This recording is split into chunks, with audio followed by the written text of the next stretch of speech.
milontani Kumaris mongging rata kalung gentong mes malelo suku kanan dino bengan suku kanan dino bengan kading neke mati jadi mati kok oh bayin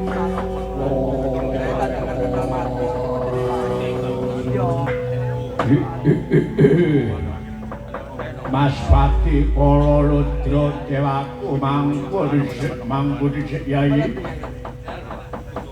Prawadya Bala segelar sepapan saka kraton Guwa Grata iki dina njenengan ingsun wis pikantuk purba Amisesa Nalendra ing kraton Negara Ngastina kasraya golek tumbaling raja Ngastina kang aran Kethek Putih kang bisa tata jalma. Lah mula saka iku aja kanthi kesuwen. Kerik lampit aja ana sing kari. Ayo bedol kabeh sekabupaten diadaken ala alas endi, ana negara endi, waton ana bedhes putih kang bisa tata jalma. Wah, sapa iso nggawa ana ngarepku bakal tak pisungsung bebono sing sak akeh-akeh. Nggih, Gusti. Oh nggih, Gusti kula takut iki. Kula nggih sanggup Gusti. Yo, yen kaya mangkono aja kami. Bocah dina seneng ayo dikerik lapit ana Praja Ndarawati.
Gunung Sun, Gunung Sun.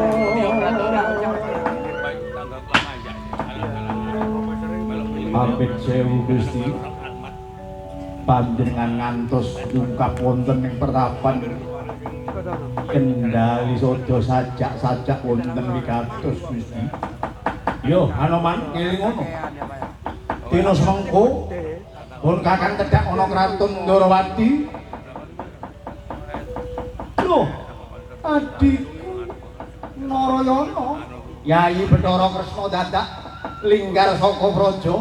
Saking para nayaka pangembating praja ora ana kang dipamiti. Mongko takon Ndawa ora ngerti, Sendyaki ora ngerti, satriya ing Paranggrada Jaya Sumbuk ya ora ngerti. Lah banjur musike jenengane ingsun iki sing kerep sabejagong kang raket rinaket kelawan Yayi Bathara Kresna ora ana liya.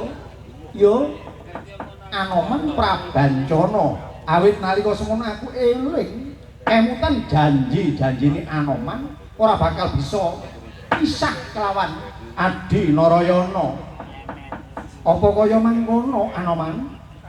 Nun kasinggihan dawuh Gusti menawi wonten kandha crita Rama Wijaya menika boten bakal saged pinisah kelawan Anoman Prabancana wiwit anggen kula swita wonten Kancawati Genduk. Sareng sampun kabundut dene Gusti bali manyang gelahan Wisnu Murti menika manjing dhateng Gusti kula Prabu ing Ndarawati Sri Nalendra Bathara Kresna. Mila kawiwitan saking menika inggih Anoman Prabancana boten saged uwal lawan panjenengane Gusti kula dalem ing Ndarawati Sri Nalendra Bathara Kresna ngemuti kawontenanipun sesembahan kula Ratu Rama Wijaya Gusti. Ah ya Anoman. Mula iki mau aku ora ana lupute. Katimbang bingung ulun ngetan ora ngerti wertaning Yayi Narayana. Jenengane ingsun tedhak ana nggoning pertapan Kendali Sada, aku pitanya lawan Anoman. Gustimu nyang ndi? Gustimu. Nyuwun pangapunten Gusti, kula piyambak dereng manyumurupi wonten pundi papan panggonanipun. Ya, yen pancen Anoman ya ora ngerti pun jenengane ingsun uga ngerti. Ayo, bebarengan ayo diolati nyang ndi papan dununging Gustimu. Aku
prajurit ing Sang Prabu Kumbarayaksa. Parani ae lho.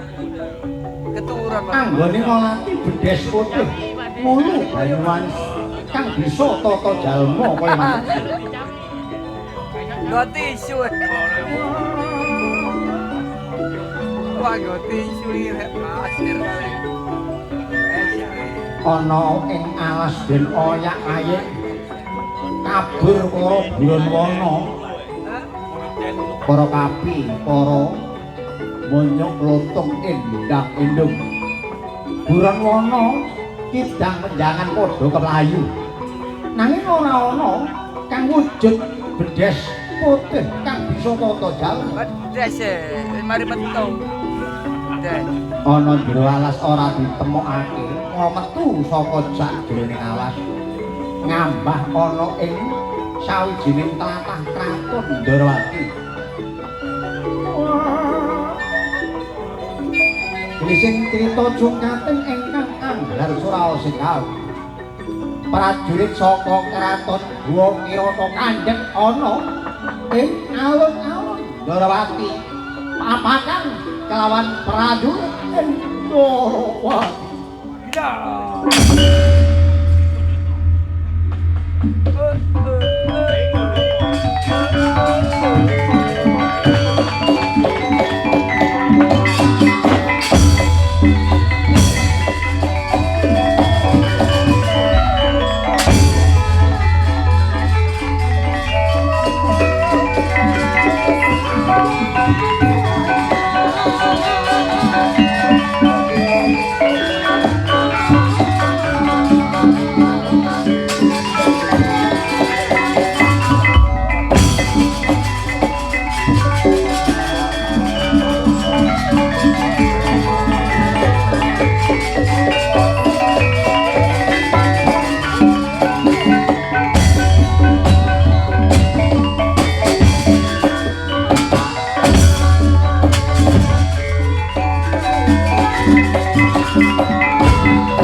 Manggo dhisik metu saka sajroning alas kandhek ana ing sak jabaning wana banjur wis piranggul ana prajurit ana kene sapa iki apa sliramu kenayakaning praja pangembating negara kene kepat ngaku dina semengko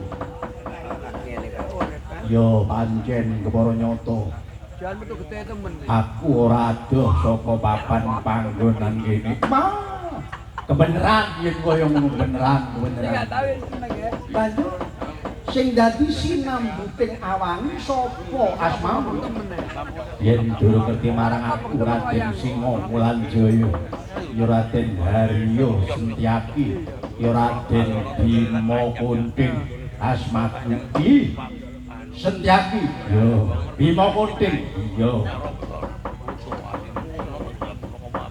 Yen pancen kaya mengkono, kowe yen duduk pangembating praja malah ndadekno senenge atiku. Manggo dhisik ben olah kelangan lacak sapa kang dadi asmamu Ijil saka ngendi? Iya. Yen durung ngerti marang aku prajurit saka kraton Guwa Kirata. Galenggo Yaksa aran kuwi. Galenggo Yaksa. Iya, Galenggo Yaksa. banjur wanoh-wangi mlebu ana ladan Ndrawati apa sing mbok upaya apa sing mbok olati iya tak rewangi kronta-ronta mlebu sajroning wana tak gratak kewan alas semono wakai padha kabur kabeh ora ana sing tak olati ora ana sing tak goleki sing mbok olati iku soto kewan rupa apa iya sing tak olati yaiku rupa monyuk utawa kethek ana jero alas iku ewon mayuta-yuta akeh kethek ketoke ora ana nanging sing ana dhuwur wit Nagasari ewon cacahe kethek iya nanging kabeh mau ora ana sing duweni wulu Banyumas kethek putih sing bisa tata jalma lah mula saka iku yen kowe roh ana wong bekisar kethek ya tak tukune sing larang ana wong bekisarno kethek tak tukune sing larang. Tapi yen payu larang aja lali embonge. Kono jek makelaran ayo. Ya, yen pancen iku sing kok karepmu. Tak duduhi ana. Wah, dulurku temen dulurku. Lak ngene tadi dulur iku. Gak lek sugih tok dibolo lak kiri kan. Dulurku rek, dulurku aku takon di dodon. Ana ndi, Dik? Ana ndi, Dik? Sing diarani kethek putih, wulu Banyumas iso tata jalmu iki. Yo, ora ada saka papan kene iku. Ana perenge gunung iku ana pertapan Kendali Sodo. Lah, ana ing gunung ana diarani bedes putih, jarene wong-wong bedese iso ngomong ngono. Yo bener. Ora adoh oleh golek. Iya. Senjaki yen gelem sudi mulang wuruk aku dodono nggih pertapan Kendali Sodo. Mengko jatamu tak dobli. Yo. Nanging sadurunge kowe tak dodono pertapan Kendali Sodo, aku kepingin ngerti apa sediamu goleki bedes putih wong bedes ngono kae kok ora mbok goleki. Iya, ngerteno. Dina semengko awit sing diarani bedes putih wulu Banyumas bisa tata jalma kaya manungsa iku si Mayangkara. Kanggo tumbaling Praja Ngastina arep gawe tumbal ana ing Negara Ngastina. Oh, nah nek karepmu sing kaya mengkono ya gak sida tak dodono ana di pertapan Kendali Sodo wong elek bedhidhetmu sing kaya ngono. Aus. Kangmu yen ngablak aja anggere mlethek gusimu.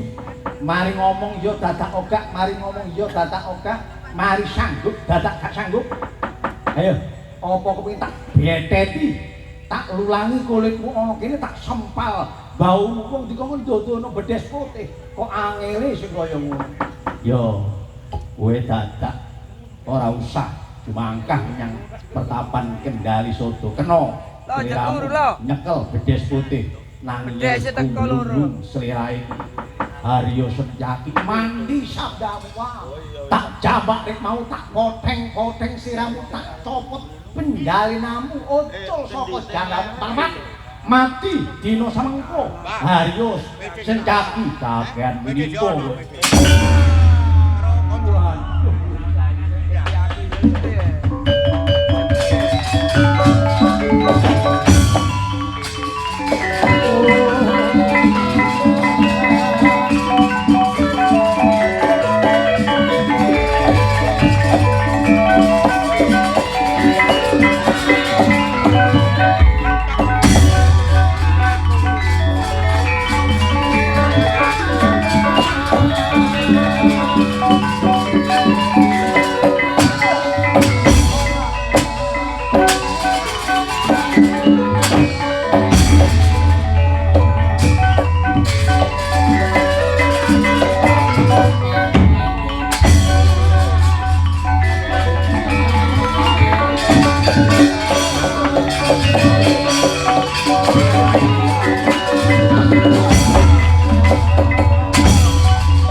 Ya dalah sejati.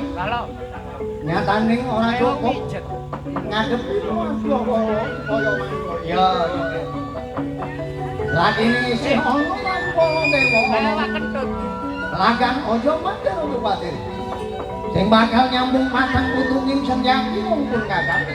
Kapung dewa. Wadya kala saka kakon. Halo. Kuwi kira aja anggep cocolanan rampo dewa. Ngel-ngel bingkok kanthi bakung kala dewa. Yan guyon. Ambi ngunus kaki nenggala tak sosokno watuku nglembeh usus pondok. Ayo. Maju yo. Maju yo. Aku wong tanah merah yo pian, Pak. Aja kok. Sengat, sengat. Apa tau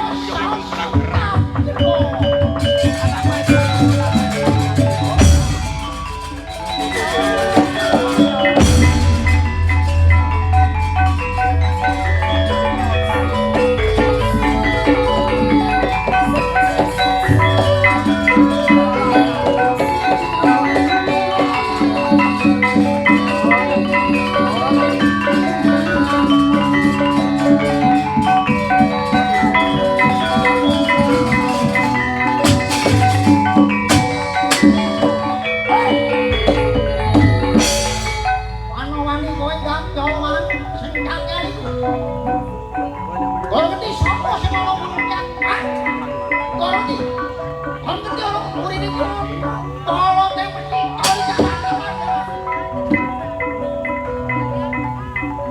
nih sing kok tokno. Ndi sing kok kendho-kendho. Apa wis kandel kulitmu koncok?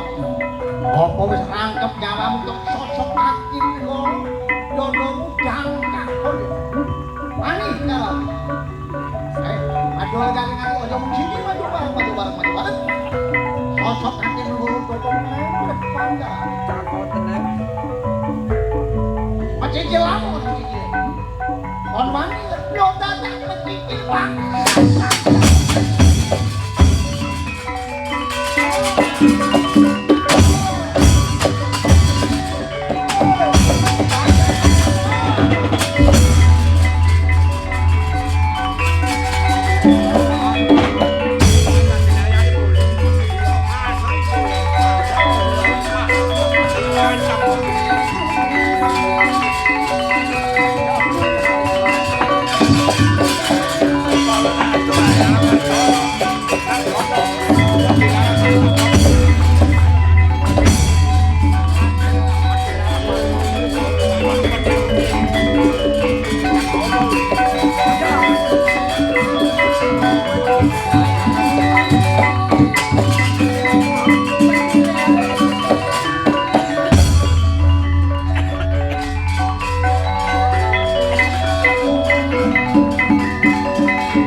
Prajurit kok mereci kentekan gandengan enggak delok dibayar kok prajurit kok becengi prajurit kok mereci dibayar kok Bengong kayak namanya ketok semua. majul ngomong aku sih ngomongkan ojo wani hujan minta toplok enggak lho tak londo kan ayo londo ojo mencicil karo aku kok Pak.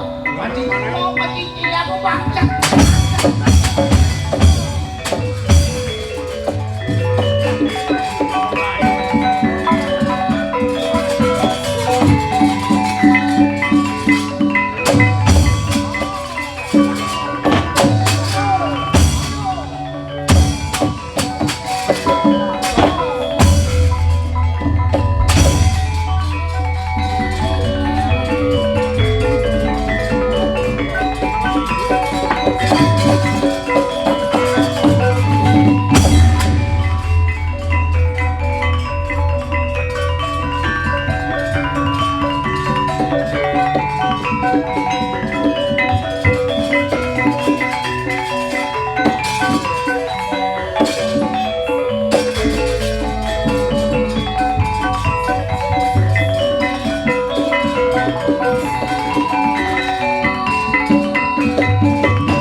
Kaya ngono.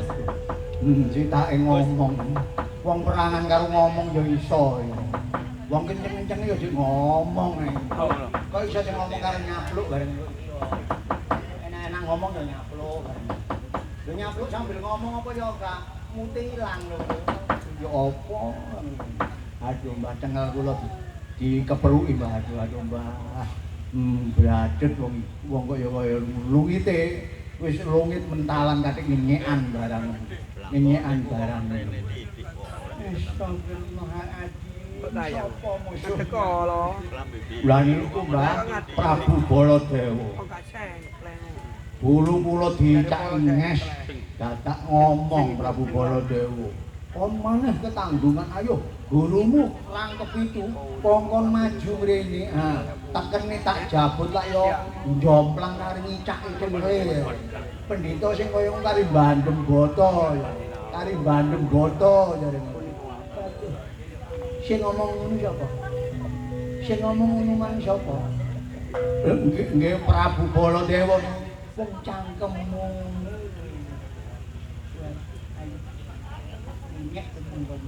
aja dumeh kon ratu.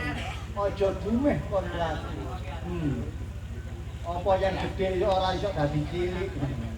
Apa gede ya gede terus, yen cilik-cilik terus aja dumeh. Wong sak atasane Kiri Lusi jalmotan kena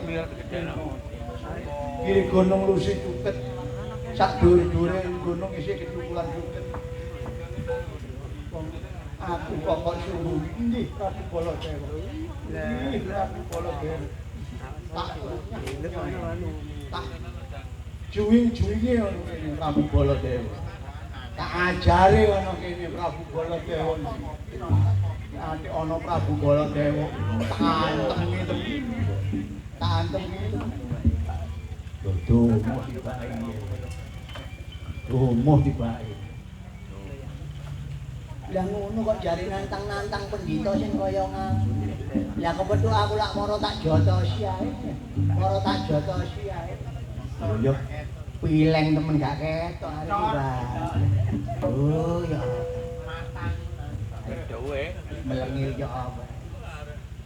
Lah ngono kok jare sombong kok sombong karo sapa-sapa kene. Tapi lek sombong karo aku ndi Baladewa tak uncek petenge tak uncek iki.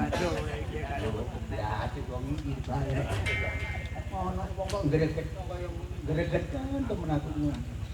Lah ya wong lanang kok iso kaya ngono. Jare teko masane gak teko. Jare gak teko pungkasane teko ya. Terus karep tinggal apa lho. Apa lek teko kabeh iki lati kula seneng yo. Ya iya. Apa Prabu Baladewa tak jotosi. Tak jotosi ngomong kurep bae. Oi! Bidak melemu. Iki Prabu Baladewa parat.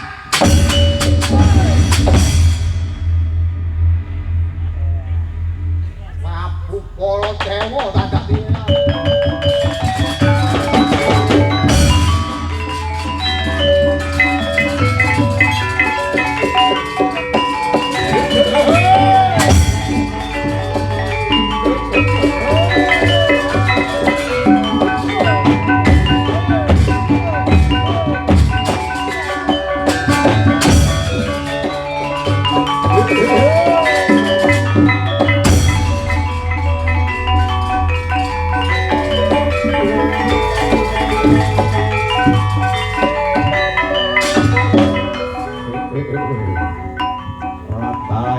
munyuk iki sing diarani bedes putih sing bisa tata jalma bedes putih nemu apa semua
kemah-kemah den pamah-pamah saknalika kananing Sang Anoman.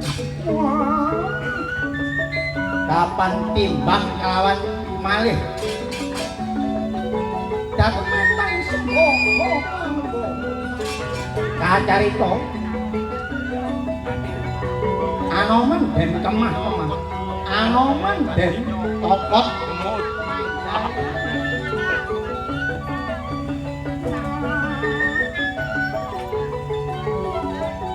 saking jerone anggone mamah gulune Anoman nganti winatesing kecokot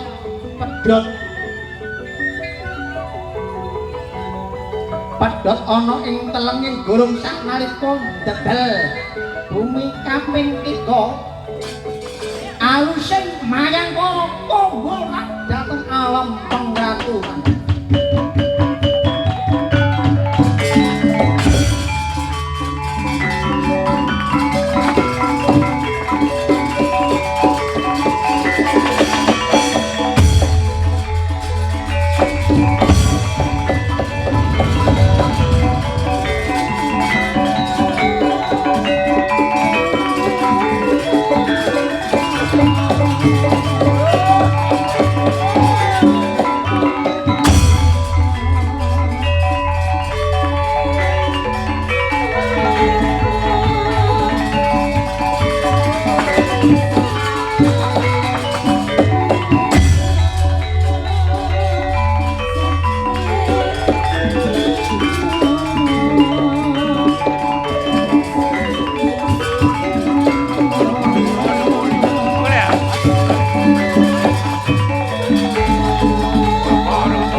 Semono akeh tinggal perang ngono kene dadak iko.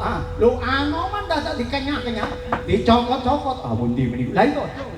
Wah, ketiwasan Anoman iku yen nganti di gegit gulune karo buta sing ayo diburu. Ayo monggo dipun bubujen. Ayo diuber. Wah, bahaya iki yen koyo